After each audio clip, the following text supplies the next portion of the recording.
Hello friends. आज की कहानी जो एक्सप्लेन करने जा रहे हैं इसका नाम है रीफ। कहानी शुरू होती है समुद्र के किनारे से, जहाँ पर निक, उसकी बहन कैट और उन दोनों के दो दोस्तों को देखते हैं जो फिशिंग करने के लिए आए हुए रहते हैं। कुछ समय के बाद निक अपनी बहन के हाथ में एक चोट के निशान को देखते, जैसे किसी ने उसे मारा हो। वजह पूछने पर वो कुछ भी जवाब नहीं देती, लेकिन यहाँ निक को पता चल गया था कि जरूर ये काम उसके हस्बैंड ग्रेग का है, जो आए दिन उसे मारता रहता है। लेकिन वो दोनों की पर्सनल लाइफ में दखल देना बिल्कुल भी नहीं चाहती थी, इसलिए उस बात को जाने देती है और वापस अपने घर आ जाती है, जहाँ पे हम उसकी छोटी बहन एनी को देखते हैं जो फ़ोन चला रही थी। इसी दौरान उसके पास एक मैसेज आता है जो कैट का था। वो निक को अपने घर पे बुला रही थी, तो वो फ़ौरन वहाँ से निकल जाती है। वो जाने से उसे गैग बैठा हुआ मिलता है और उसके चेहरे पर स्क्रैच मार्क्स रहते हैं, जिन्हें देख करके वो पूछती है कि मेरी बहन कहाँ है। वो कहता है कि मुझे ये बिल्कुल भी नहीं करना चाहिए था, अब मैं बहुत पछता रहा हूँ, लेकिन तुम्हारी बहन ने ऐसा करने पर मुझे मजबूर कर दिया। अब निक को कुछ भी समझ में नहीं आ रहा था कि आखिर ग्रेग ने क्या किया है, इसीलिए वो सीधा उसके रूम में जाती है और वहाँ जाकर वो तो नहीं मिलती, बल्कि उसकी लाश मिलती है। अपनी बहन की ऐसी हालत देख करके वो पूरी तरह से टूट जाती है। एक वही थी जो उसे समझती थी, लेकिन अब वो चली गई है। थोड़ी ही देर में वहाँ पर पुलिस आ जाती है और ग्रेग को वहाँ से ले जाती है।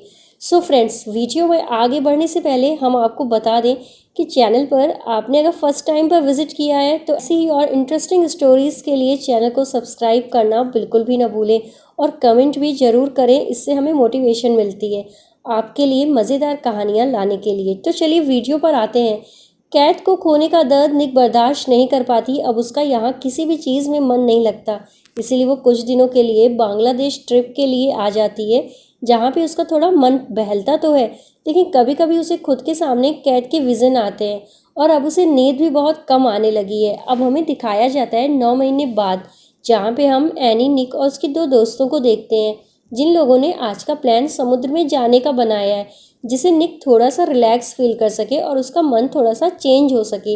अब चारों लोग निकल जाते हैं अपनी अपनी राफ्ट को लेकर के, और बातों बातों में ये लोग किनारे से काफ़ी दूर आ जाते हैं, लेकिन डरने की कोई भी बात नहीं थी।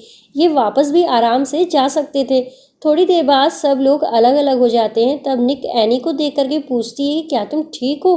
क्योंकि वो थोड़ा सा घबराई हुई थी, जैसे कि वो किसी बात से बहुत टेंशन में हो, लेकिन वो सब कुछ ठीक बताती है। और कुछ समय के बाद लोग प्लान बनाते हैं कि वो नीचे जाकर के फिशिंग करेंगे, लेकिन निक ऊपर ही रहने को बोलती है। सबके जाने के बाद वो भी ट्राई करती है नीचे जाने का, लेकिन तभी उसे कैथी के विजन आने शुरू हो जाते हैं।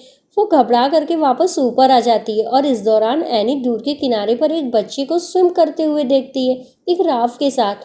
और वो जब दूरबीन से दूसरी तरफ देखती है, दूसरी वहाँ बहुत से बर्ड्स उड़ती दिखाई नजर आती हैं। इस दौरान उसे कुछ बहुत बड़ी सी चीज़ भी दिखाई देती है, जहाँ वो कंफर्म तो नहीं होती, लेकिन वो डर जरूर जाती है। और तभी उसे कुछ पानी के नीचे महसूस भी होता है, तो वो अपने दोस्त को फौरन निक और जॉडी के ऊपर आने को कहती है, लेकिन जॉडी के हाथ में मछली थी, तो वो नीचे चली जाती है उस चीज़ को देखने के लिए जो एनी को दिखाई दी थी। पर वहाँ जाने पर उसे कुछ भी दिखाई नहीं देता, जिसके बाद चारों लोग अपनी अपनी राफ्ट पर आकर बैठ जाते हैं और किनारे की तरफ बढ़ने लगते हैं। निक और जॉडी आगे निकल जाते हैं, लेकिन लिसा और एनी अभी भी पीछे ही थे, और एनी तो यहाँ पर कुछ ज़्यादा ही पीछे होती है। वो जब से यहाँ पर आई है उसे कुछ अजीब सा डर सताए जा रहा था, जो कि उसके चेहरे पे हमें साफ दिखाई देता है। वो अपने चारों तरफ देखती है और तभी उसका पैदल पानी में गिर जाता है, जो धीरे धीरे दूर जा रहा था। तो वो अपना हाथ डाल करके उसे बाहर निकालने लगती है, पर यहाँ उसकी वजह से पानी में हलचल हो जाती, जिसकी आवाज़ से उस चीज़ भी सुन लेती है, जो असल में वाइट शार्क थी। अब वो विजिबल होने लगी थी। एनी को उसकी टेल दिखाई दे रही थी। कुछ ही देर में वो उसकी बोट को भी पलट देती है, जिससे वो चिल्लाने लगती है। और दूर जा चुकी लीजा जब वो पीछे देखती है तो उसे एनी पानी में गिरी हुई मिलती है। अब लीजा फौरन उसके पास जाने लगती है, लेकिन तभी उसके नीचे वो शार्क भी आ जाती है, क्योंकि ये दोनों बहुत चिल्ला रहे थे, जिसकी वजह से वो शार्क अट्रैक्ट हो रही थी। जानी कभी भी जा सकती थी, लेकिन कभी एनी फौरन अपनी बोट पर वापस बैठ जाती है। लेकिन लीजा की बोट जो से दूर जा चुकी थी, जहाँ तक स्विम करके पहुँच पाना बहुत मुश्किल था, तो वो अब एनी की तरफ बढ़ना शुरू कर देती। पर जितनी देर में एनी के पास पहुँच पाती, तब तक वो शार्क भी उस पर हमला कर देती और उसे जिंदा ही खा जाती है। अब ये सारी चीज़ें एनी के सामने हो रही थी और उसे कभी भी ऐसी चीज़ें नहीं देखी थी, जिस वजह से वो पूरी तरह से सहम जाती और चुपचाप अपनी उल्टी बोट पर लेटी रहती है।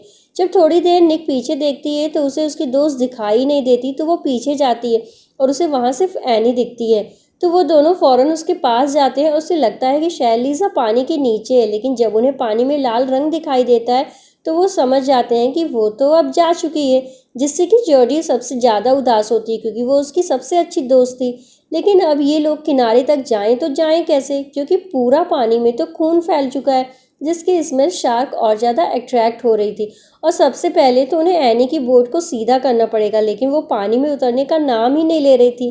इस हादसे के बाद से वो इतना ज़्यादा डर चुकी थी कि उसकी किसी भी जगह निक पानी में उतरती और उसको बोट को सीधा करके वो उस पर बैठा देती है।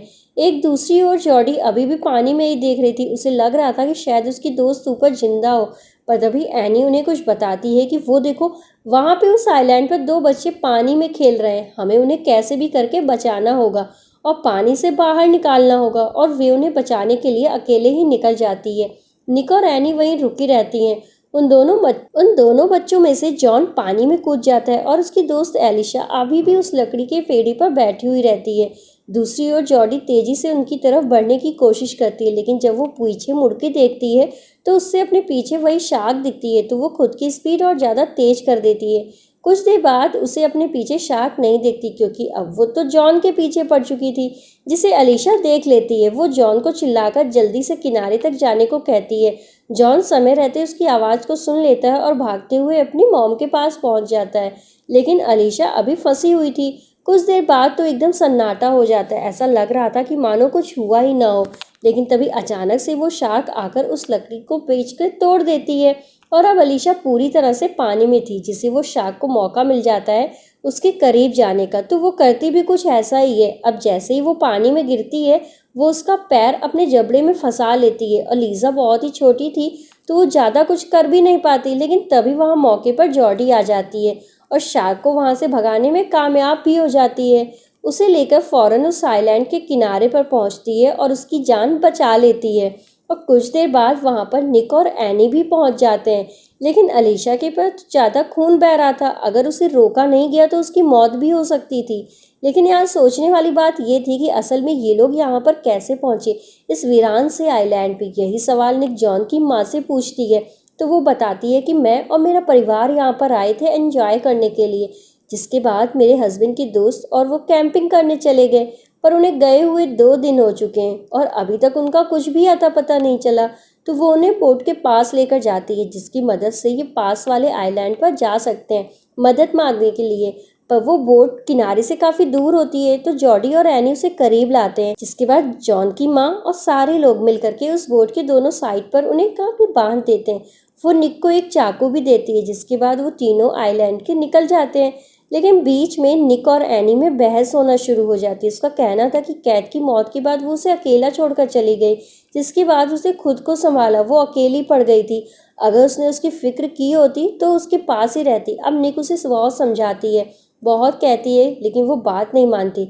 इसी दौरान वो लोग नोटिस करते हैं कि उनकी बोट में पानी भरना शुरू हो गया, जिसकी वजह से वो बोट की मशीन भी रुक जाती है। अब जॉडी उसे स्टार्ट करने की बहुत कोशिश करती है, लेकिन वो स्टार्ट नहीं होती और अब ये फंस चुके थे।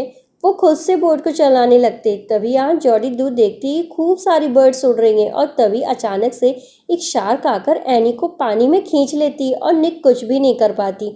वो बस अपने चारों तरफ देखती रहती है। लेकिन इसी दौरान एनी पानी से बाहर आ जाती है, पर उसे कुछ हुआ नहीं था। अब निक उसे लेकर ऊपर आती है और गले से लगा लेती है और वो उससे माफ़ी मांगती है उसे अकेला छोड़ने के लिए।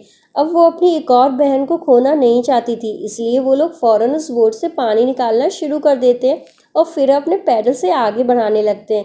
लेकिन तभी इनके पीछे एक शार्क को देखती, वो वहीं पर थी जिसने उनके साथी को मारा था। अब निक कहती है कि हम ऐसे नहीं बच सकते, ये हमारा पीछा कभी नहीं छोड़ेगी, पहले हमें इसे मारना पड़ेगा। पर जॉडी कहती है कि तुम्हें अंदाज़ा भी है कि वो कितनी बड़ी हो सकती है। इस दौरान उन्हें पानी में तेज़ तेज़ लहरें उठना शुरू हो जाती हैं, जिसका मतलब ये था कि वो एक नहीं बल्कि कई सारी हैं। अभी जॉडी कहती है कि हमें इन्हें मार पाना बहुत ही मुश्किल होगा, हमारे पास कोई हथियार भी नहीं है। तब इनकी दोस्त बोलती है कि मेरे पास एक आइडिया है, हम लोग पकड़ी गई उन मछलियों को बोट में एंकर से बांध देते हैं और इस बोट में ही फिश को रख देंगे। जिसके बाद जैसे ही वह शार्क मछलियाँ खाएंगी एंकर उनके मुंह में घुस जाएगा और साथ में वो बोट भी नीचे चली जाएगी, जिसकी वजह से वो फंस जाएंगे। अब दोनों को ये प्लान काफ़ी अच्छा लगता है, जिसके बाद वो वैसा ही करते हैं जैसा उसने बोला था। कुछ देर बाद वहाँ पर आ जाती है और उन मछलियों को खा लेती है, जिससे कि वो बोट पर खींचना शुरू हो जाती है। लेकिन यहाँ उसे बोट की रस्सी उनकी बोट से बंधी हुई रहती है, जिसकी उनकी बोट भी खींचना शुरू हो जाती है। लेकिन सही मौके पर वहाँ सुई को कैट देते हैं, जिसके बाद वो लोग उनसे बंधी हुई दूसरी बोट को भी खोल देते हैं ताकि वो पैडल करके आइलैंड तक पहुँच सके। लेकिन ये इतना भी आसान नहीं था जितना इन लोगों ने सोचा था। वो व्हेल मरी नहीं थी, बल्कि उसकी भूख और भी ज़्यादा बढ़ गई थी, इसीलिए वो बहुत तेज़ी से इनके करीब आती है। और अब इन लोगों के बाद भागने के अलावा कोई और ऑप्शन भी नहीं था। ये लोग तेज तेज पैडल मारना शुरू करते हैं। जख्मी होने की वजह से शार्क और ज़्यादा गुस्से में आ चुकी थी और वो ज़ोर से टक्का मारती है और इस बार जॉडी पानी में गिर जाती है। उसके गिरते ही दूर से कई और शार्क इनके करीब आना शुरू हो जाती हैं, तो वो फौरन बोट को जॉडी के करीब ले जाती है, पर जितनी जल्दी हो सके वो उसे ऊपर खींच लेती है। हालांकि उसे हल्की फुल्की चोटें भी आती हैं, लेकिन वो ठीक थी और वो जिंदा भी थी।